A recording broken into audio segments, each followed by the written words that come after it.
Hi, everyone. Thanks for joining us today. I'm Dave Dadoon, Managing Director. I lead our global regulatory strategy and compliance for financial services.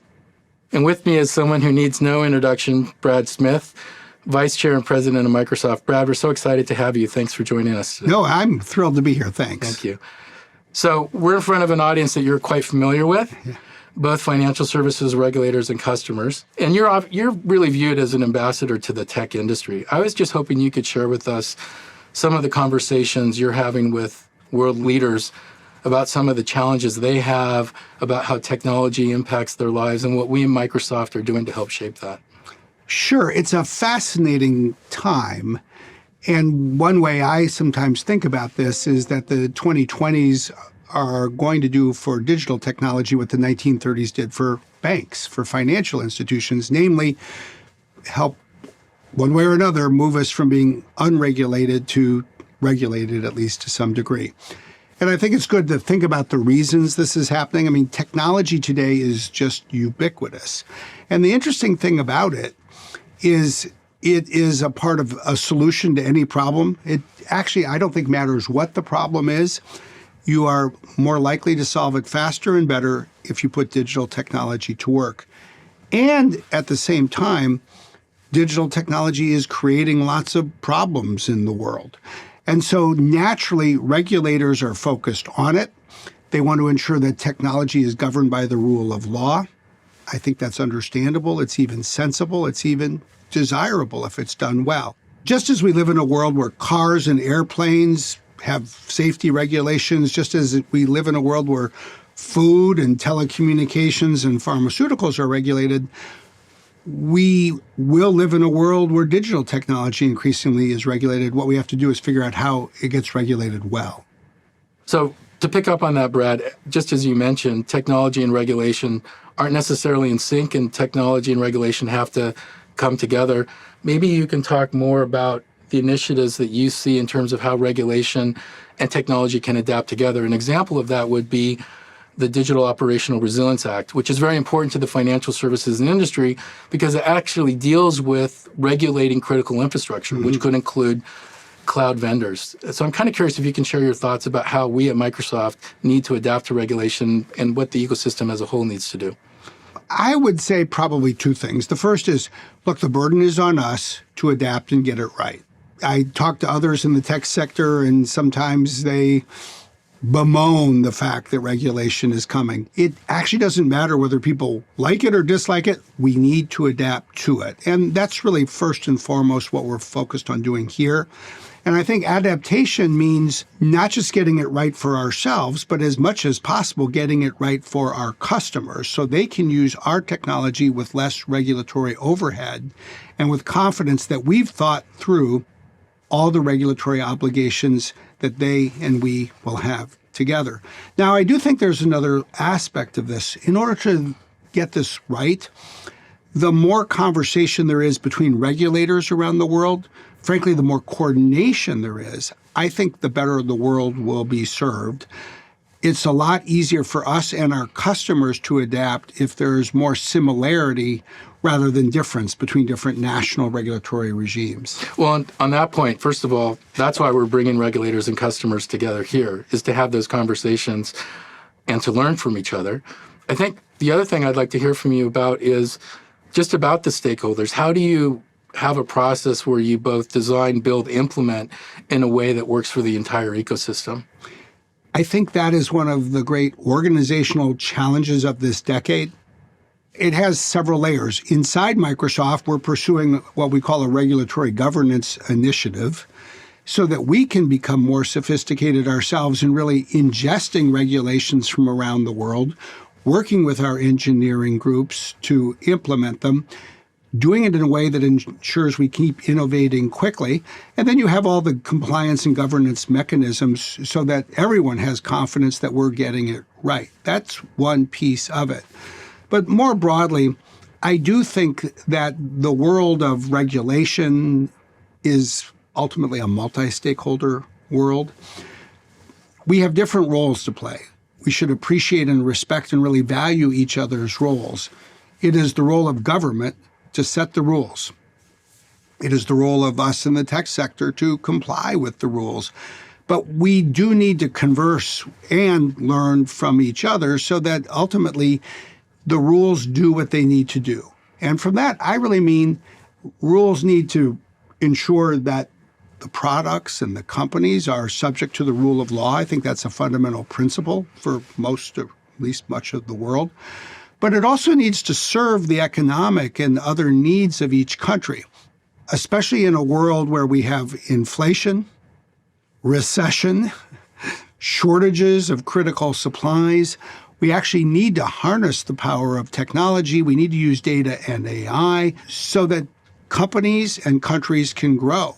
And in fact, for the rest of our lives, we're going to see lower population growth. In many countries, we're going to see population declines.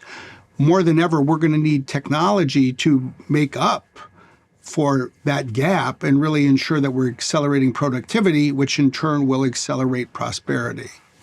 So really, I think that's a balance around regulatory priority and innovation and how you really balance those together to enable both.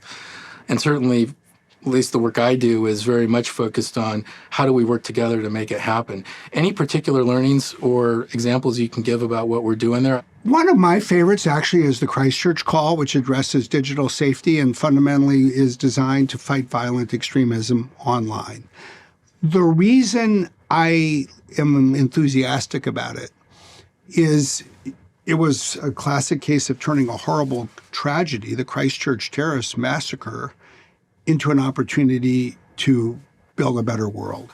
And, it really started with Jacinda Ardern, the Prime Minister of New Zealand. She partnered with President Macron of France. We jumped in, to help from the tech sector perspective. What it did in just a few months was bring together governments in the tech sector with fundamentally a new code of conduct, implemented on a voluntary basis that changed the way the internet works. No longer could any person live stream whatever they wanted.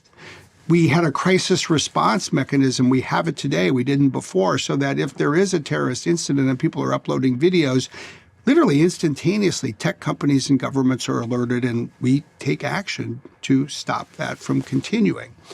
But what it really shows in my mind is when you have a clear definition of the problem, when you have leadership from government, when you get support from industry, when people lean in to solve a problem, even in ways that might make them initially a little uncomfortable, you can start to change the way technology works.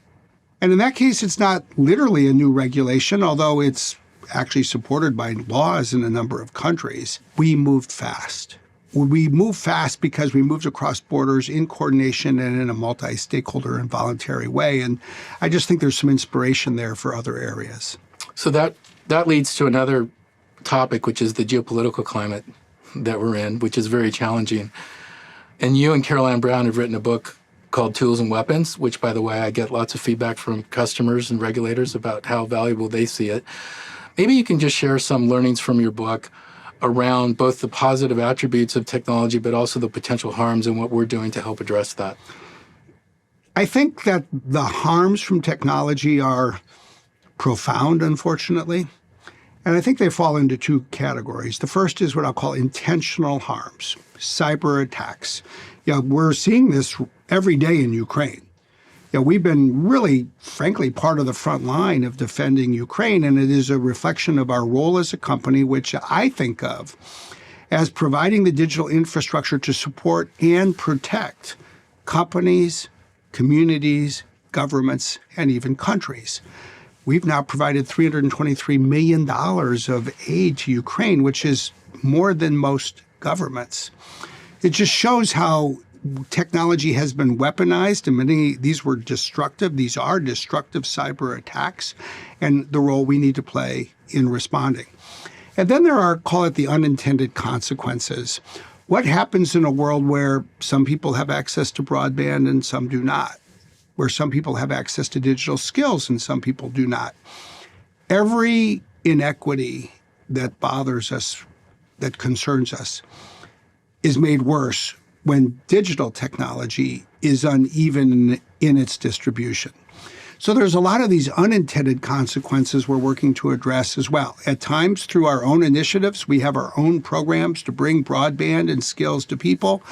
We also use our voice. We advocate for public policy.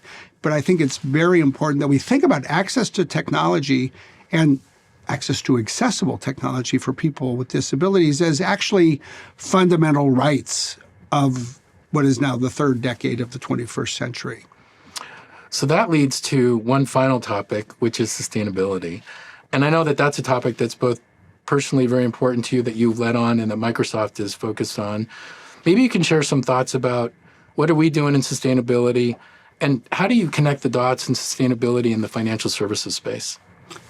I would say a couple of things. First, I just think this is perhaps the greatest challenge of this century, if not in human history, in terms of the magnitude of what we need to go work on and change. It's proving to be a difficult decade because we started 2020 with this big focus on climate, and then all of a sudden people talked about COVID. And then people focused on the war in Ukraine, and now people focus on a recession. And we have to address all of those problems and retain our focus on climate.